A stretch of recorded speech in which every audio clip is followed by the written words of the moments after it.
6 months down the line mkandawire amuchosa unduna, kama jekete amuchosa ku polisi, gotani amutaya. Zimayi ameneyu amene akukhala ni imeti wachakwera panopa atenga mumba.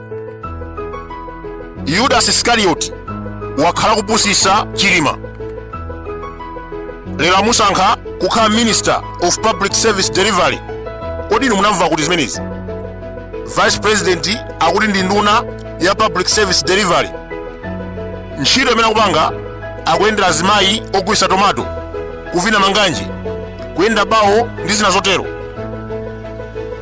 Mwachidule posafuna kuti nthawi, kabineti yachakwera ndi kabineti ya zisiru, Appeasement and Tribalism Cabinet. Nduna 10 zikuchokera ku Lilongwe, ziwiri ku Kasungu, Dowa zitatu, Salima, Mchinji, Dedza atengako nduna imodzimodzi. Ikakhala ntchisi ndi nkhotakota, Chakwera alibe nazo ntchito. Akuluakulu UDF ina ndi Vice President ku ntchisi, DPP inasankha nduna ku ntchisi ndi nkhotakota, senior ministers for that matter.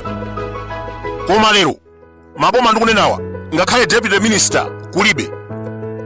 Mmawa mwake achimwendo akusankha zibwezi.